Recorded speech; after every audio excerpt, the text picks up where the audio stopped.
ರಚಿತಾರಾಮ್ ಅವ್ರಿಗೆ ನಾನೇನು ಹೇಳಿ, ನಾನು ರಚಿತಾರಾಮ್ ಯಾವಾಗ ಆ್ಯಕ್ಟ್ ಮಾಡೋವಾಗ್ಲೂ ರಚಿತಾರಾಮ್ ಅವರು ನಾವು ಒಂದೇ ಏರಿಯಾ ಅವರು. ಇರಮ್ಮ, ನಾನು ರಚಿತಾರಾಮ್ ಅವರು ಒಂದೇ ಏರಿಯಾದವರು. ಸೊ ಹಂಗಾಗಿ ನಾನು ಯಾವಾಗಲೂ ಹೇಳ್ತೀನಿ, ಕಂದ ನನ್ನ ಜೊತೆ ಆ್ಯಕ್ಟ್ ಮಾಡೋದು ನನಗೇನು ಅನ್ಸೋದಿಲ್ಲ ಕಣಪ್ಪ. ರಚಿತಾರಾಮು ಅದೇ ಹೇಳ್ತಾರೆ, ನನಗೂ ಏನು ಫೀಲ್ ಆಗಲ್ಲಪ್ಪ ಆ್ಯಕ್ಟ್ ಮಾಡೋಣ ಅಂತ. ಸೊ ಹಂಗಾಗಿ ಈ ಚಿಕ್ಕ ಮಕ್ಕಳು ಈ ಆಟ ಆಡ್ತಾರೆ ಗೊತ್ತು, ಆ ಥರದ್ದು ಒಂದು ಫೀಲಿಂಗ್ಸಲ್ಲೇ ಹೇಳ್ತೀವಿ.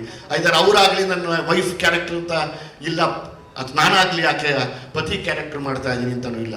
ತುಂಬ ಒಂದು ಸಲಿಗೆ ಅಂದರೆ ಒಂದು ತುಂಬ ಚಿಕ್ಕ ವಯಸ್ಸಿಂದ ಬೆಳೆದಂಥ ಒಂದು ಸಲಿಗೆ ಇದರಲ್ಲಿ ಮಾಡೋಂಥ ಪಾತ್ರಗಳು ಮಾಡ್ತೀವಿ. ಯಾಕೆಂದರೆ ಒಂದೇ ಏರಿಯಲ್ಲಿ ಒಬ್ರಿಗೊಬ್ರು ಓಡಾಡ್ತಿದ್ದು ನೋಡ್ತಿದ್ದು ಎಲ್ಲ ನನಗೆ ನೋಡಿ ಖುಷಿ. ಆಮೇಲೆ ನೀವತ್ತು ಪರಭಾಷೆಯಲ್ಲಿ ಹೋಗಿ ಮಾಡಿರೋದು ಸಂತೋಷ ಇದೆ.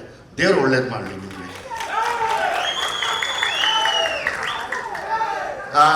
ಉಮಾಶ್ರೀ ಅಮ್ಮನ ಬಗ್ಗೆ ನಾವು ಹೇಳದೇ ಇದ್ರೆ ಅದು ನಮಗೆ ಶಾಪನೂ ಆಗುತ್ತೆ ಇವತ್ತು. ಯಾಕೆಂದರೆ ಕನ್ನಡದ ಹಬ್ಬದ ದಿನ ಕನ್ನಡದಲ್ಲಿ ಹುಟ್ಟಿರುವಂಥ ಪ್ರಚಂಡ ಕಲಾವಿದರಲ್ಲಿ ಒಬ್ಬರಾದ ಉಮಾಶ್ರೀ ಅಮ್ಮ ನನ್ನ ಎತ್ತ ತಾಯಿಗೆ, ಅಂದರೆ ನಮ್ಮಮ್ಮನಿಗೆ ಮಾತು ಕಡಿಮೆ ಅವರು ಬರ್ತಿರ್ಲಿಲ್ಲ. ಅಕಸ್ಮಾತ್ ಮಾತು ಬಂದಿದ್ರೆ ಅದು ಉಮಾಶ್ರೀ ಅಮ್ಮನ ಥರನೇ ಇರೋರು ಗ್ಯಾರಂಟಿ ನಮ್ಮ. ಸೊ ಹಂಗಾಗಿ ನನ್ನ ಅಮ್ಮನ ಜೊತೆ ಆ್ಯಕ್ಟ್ ಮಾಡ್ತಾ ಇದ್ದೀನಿ ಅಂತ ಯಾವಾಗಲೂ ಆ್ಯಕ್ಟ್ ಮಾಡ್ತೀನಿ. ಯಾಕೆಂದರೆ ನಾವು ಇಷ್ಟು ಜನ ಕಲಾವಿದರು ಏನು ಹೊಡೆದಾಡಿದೀವಲ್ಲ, ಎಲ್ಲರೂ ನೀಡಿಸ್ ಬಿಸಾಕ್ಬಿಡ್ತಾರೆ ಒಂದು ಓಪನಿಂಗ್ ಸೀನಲ್ಲಿ. ಅದು ಜಡೇಶ್ಗೆ ನಾನು ಥ್ಯಾಂಕ್ಸ್ ಹೇಳ್ಬೇಕು. ಅದೇನು ನಾನು ಏನು ಸೀನ್ ಹೇಳಲ್ಲ, ನಾವು ಇಷ್ಟು ಜನ ಏನು ಕಿತ್ತಾಡಿದೀವಿ, ಇಷ್ಟು ಕಲಾವಿದರು, ಇಷ್ಟು ತಂತ್ರಜ್ಞರು ನಾವೆಲ್ಲ ಮಾಡಿದ್ದೀವಲ್ಲ, ಒಂದೇ ಒಂದು ಸೀನಲ್ಲಿ ನುಂಗಿ ನೀರು ಕುಡಿದು ಹಂಗೆ ಸೀದಾ ಹೋಗ್ತಾ ಇರ್ತಾರೆ. ಅದೊಂದು ಸೀನು ನೋಡೋರ ಮನಸ್ಸು ಮೈಯೆಲ್ಲ ಚುಮ್ಮಂದೇಳಿ ನನ್ನ ಹೆಸರು ಬದಲಾಯಿಸ್ಕೊತೀನಿ ಅಂತ ಹಂಗೆ ಮಾಡಿದಾರೆ ಆ ಒಂದು ಸೀನ್. ನನಗೆ ಅವರು ತಾಯಿ ಮಾಡ್ತಾರೆ ಅಂದರೆ ನನಗೆ ಅಷ್ಟು ಇಷ್ಟ. ನಾನು ನನ್ನ ತಾಯಿ ಜೊತೆನೇ ಆ್ಯಕ್ಟ್ ಮಾಡ್ತಾ ಇದ್ದೀನಿ ಅನ್ನೋದು ಇಷ್ಟ. ಯಾಕಂದರೆ ನಟನೆಯಲ್ಲಿ ಅವರೆಲ್ಲ ರಕ್ತ ಬೀಜಾಸುರರು ಇರ್ತಾರೆ. ರಕ್ತ ಬೀಜಾಸುರರು ಒಂದು ತೊಟ್ಟು ನಾನು ಹರಿಸಿದ್ರೆ ನೀನು ಹರಿಸು, ನಾನು 100 ತೊಟ್ಟು ಹರಿಸ್ತೀನಿ ಅಂತಾರೆ. ಅಷ್ಟು ಕಷ್ಟ ಅವ್ರ ಮುಂದೆ ಪರ್ಫಾರ್ಮ್ ಮಾಡೋದು. ಅಂಥ ಶ್ರೇಷ್ಠವಾದ ನಟರಲ್ಲಿ ಅವರೊಬ್ಬರು ಕೂಡ. ಮತ್ತು ನನಗೆ ಇನ್ನೊಂದು ತಾಯಿ ಕೂಡ ಅವರು. ಯಾವಾಗಲೂ ನಾನು ಮಾಸ್ತಿ ಅದೇ ಹೇಳ್ತಾ ಇರ್ತೀನಿ, ಅಮ್ಮಂತರ ಮಾಡಬೇಕು, ಏನು ಮಾಡ್ತಾರೆ ಅಮ್ಮ ಅಂತ.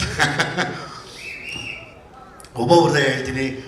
ರಾಕೇಶ್ ಅಡಿಗ ಅವರಲ್ಲಪ್ಪ, ರಾಕೇಶ್ ಅಡಿಗ ಬಂದಿಲ್ವಾ? ಓಕೆ. ರಿತನ್ಯ ವಿಜಯ್ ಬಂದಿದ್ದಾರಲ್ಲ, ಒಳ್ಳೇದಾಗ್ಲಮ್ಮ ನಿನಗೆ. ಇವತ್ತು ನೀನು ತುಂಬ ದೊಡ್ಡ ಮಟ್ಟದಲ್ಲಿದೆಯಾ, ದೊಡ್ಡವರಾಗಿದ್ದೀರಾ, ನಾವು ಚಿಕ್ಕವರು. ಬನ್ನಿ ರಿತನ್ಯ. ನಾವು ಚಿಕ್ಕವರು, ನಾವೇನು ಮಾತಾಡೋವಾಗಿಲ್ಲ. ಸೊ ಹಂಗಾಗಿ ದೇವರು ಯಾವಾಗಲೂ ನಿಮ್ಗೆ ಒಳ್ಳೇದು ಮಾಡಲಿ.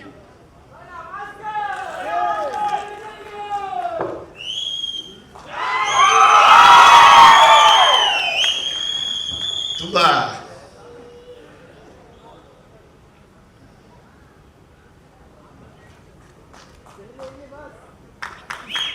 ಕಷ್ಟಪಟ್ಟು ಸಾಕಿದ್ದೀನಿ. ನನ್ನ ಮಕ್ಕಳು ನನಗೇನು ಮಾಡಿಲ್ಲ, ನನ್ನ ಮಕ್ಕಳು ನಾನು ಯಾವತ್ತೂ ಬಿಟ್ಕೊಡೋಲ್ಲ. Thank you.